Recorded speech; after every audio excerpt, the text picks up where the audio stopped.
Ever wonder what it's like to bid on a car on eBay, win it, and then figure out how to get it home? Maybe you've looked into shipping a car, or maybe you're thinking about flying out, getting the car, and driving it back home. Well, I've done this several times, and just the other day I won this 2007 Mercury Mariner for about $3,000 less than any dealership or private party around here. And it has about 30,000 less miles than anything else I can find. I checked into shipping. It's out in Hartford, Connecticut. It's about $1,100 to ship it back. I have shipped cars before. Sometimes it takes like 3 weeks to get a car shipped.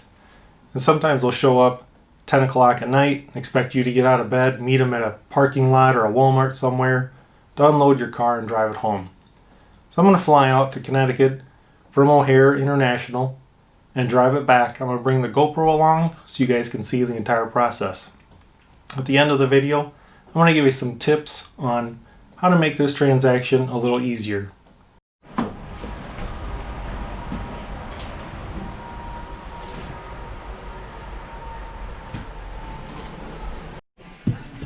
One moment.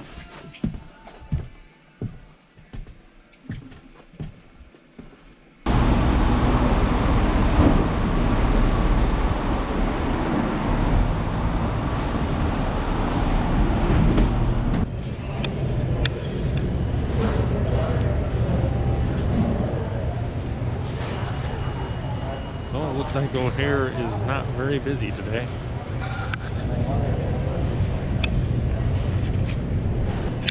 As you can see here at O'Hare Airport, there's hardly anybody here.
So I called the seller of the vehicle, told him I landed at the airport, and he should be pulling up out front as I'm walking out of the gate.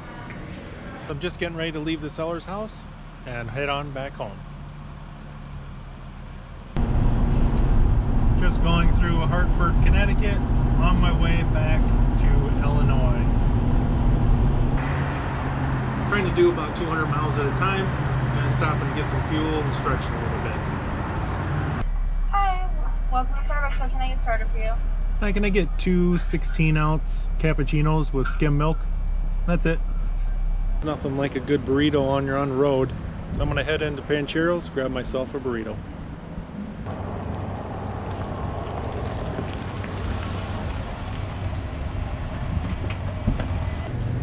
What about 216 miles from my last gas stop?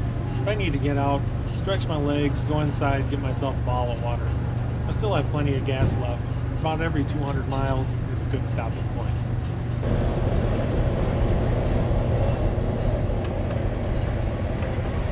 In Pennsylvania, it is snowing like crazy and the window wipers are not very good. So I've decided to stop here at Walmart.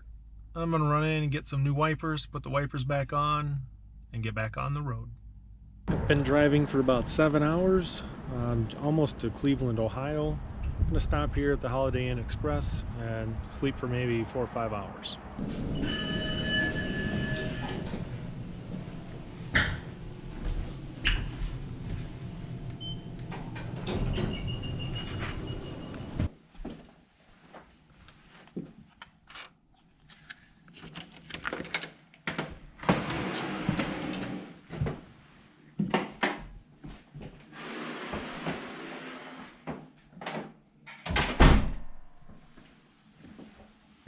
Here's home sweet home for the next couple hours. 4 to 6 in the morning. Slept last night for approximately 4 hours. It's time to say goodbye to the Holiday Inn and head out back on the road.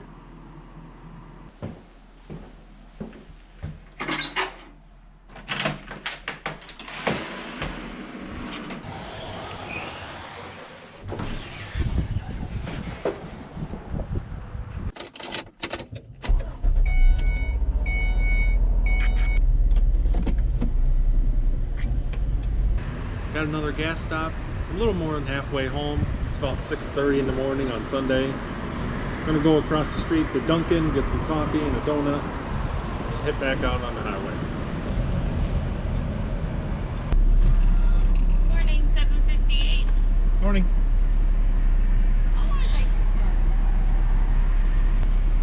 There you go, sir. You have a great day. You too, thanks.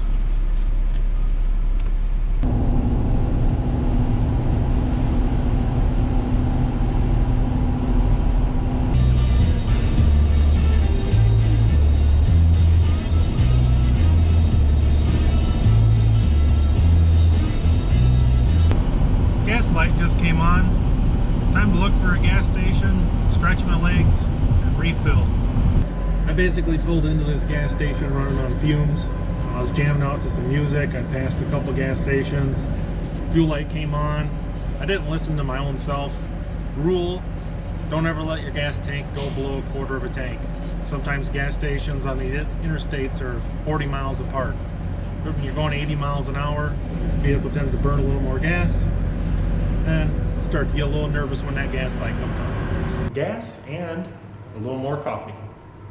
I'm at my last gas stop in about an hour and 20 minutes, and I'll be at home.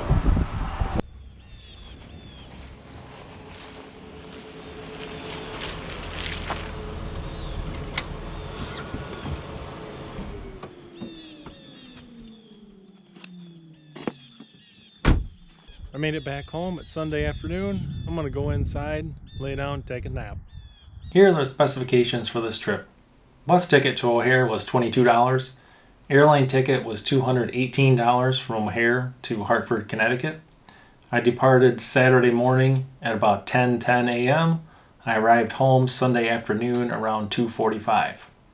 Total miles driving was 978. Total gallons of gas was 42. Dollars for the gas was $97. Hotel room for one night was $107.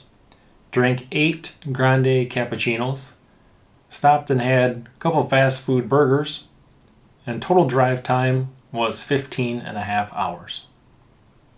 Now I'm going to give you a bunch of tips that's going to help you with your eBay car buying experience. I've bought and sold cars on eBay since 1999.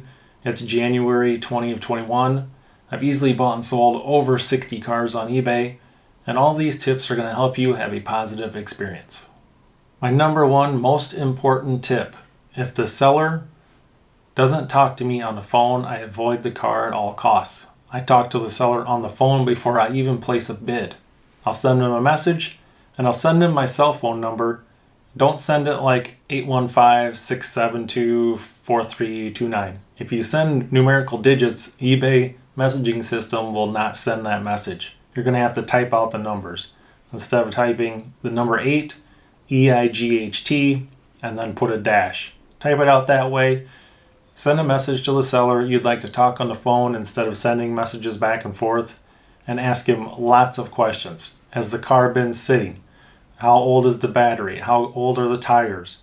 You want to know all these questions because if you're going to be driving it a lot of hours and a lot of miles, you want to make sure it's going to get you back home. And also you can kind of tell the character of the seller. Ask a couple questions up front in the beginning, and then maybe ask him again at the end and make sure his answers are consistent. You can tell a lot by someone talking to him on the phone for a good 15 minutes. That's going to give you a good idea of exactly what kind of car you're getting and what kind of person you're buying it from. A question a lot of people ask is, how much do I bid on a car on eBay that I'm going to have to go get or ship? I always figure every car needs $500 worth of work. I've never gotten a car that didn't need anything and that was perfect. Tires, brakes, spark plugs, shocks, a good cleaning, they all need something. So plan on $500 worth of work to any car that you're going to get. That's going to help you determine how much you want to bid on it. Now, I always prefer that the seller brings the car to the airport. I do not like to get in somebody's car, go to their house to see the car that I'm buying, and now I'm 10-15 minutes away from the airport. And if the car's not what they say it is, or it's a piece of junk, there's something wrong with it, maybe there's something wrong with the title, I don't want to have to figure out how to get back to the airport to fly back home. That's happened once to me. It's happened once to a friend of mine. I flew out to a place, the car was nothing like the seller described. I was at his house, I had to call a cab, get back to the airport that was 20 miles away. Walked into the airport, I paid like $350 for a one-way ticket back home. I don't want this to happen to you. So I prefer, tell the seller, can you pick me up in the airport in the actual vehicle? I can look it over right there. If there's a problem, walk right back in the airport and leave that thing alone. If it's your first time on eBay buying a car that you're going to have to fly out and drive back, take somebody with you. You're going to have a lot of anxiety and stress as it is. To have someone with you is going to ease that, and it's a little more secure. Before your trip, call your credit card company and let them know you'll be traveling, what state you'll be going through, and the approximate time frame. I once flew down to Florida and my credit card was shut off on the second purchase. Luckily, I had enough cash that I could get my way back home, and I found out it was because they suspected it of being stolen. What do you do for license plates? Well, you have about 3 different options. You can just drive the car back with no plates on it. As long as you have the title and a bill of sale and your insurance card, some states you're going to be okay, some states you're not. Second option is to bring your own plates. Take the plates off your own vehicle. That way they're at least registered to you. You have your insurance card, you have a bill of sale, and most states are going to let you go through with just those items. Third option, and the best option. Find out where the local DMV is that's closest to where you're going to be. You can go there with the title, bill of sale, and they'll issue you a temporary permit. It's going to be a yellow temp tag that you can put on the vehicle. It's usually good for about 30 days, and they cost anywhere from $30 to $45. Your insurance card. Call your insurance agent, give them the year, make, and model, and the VIN number of the vehicle that you've purchased. Maybe even have the seller take a picture of the title so you can give all that information to your insurance specialist. Have them email you a new insurance card and make sure you take that with you before you leave. What are you going to use for directions on your way back? Always bring a map.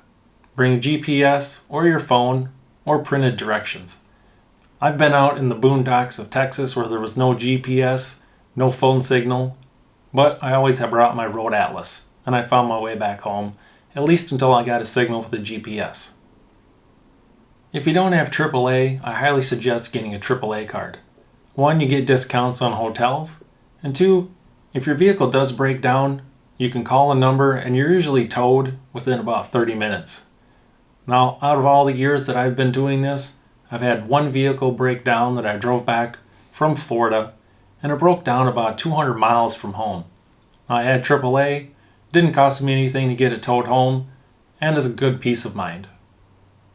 So let's say everything's going smooth, you got the vehicle, you're going to head back home. The very first thing I do is I stop somewhere and get new window wipers. Unless the seller told you he'd put new wipers on within the last month or 2, for whatever reason it seems like I always hit a humongous rainstorm or a snowstorm.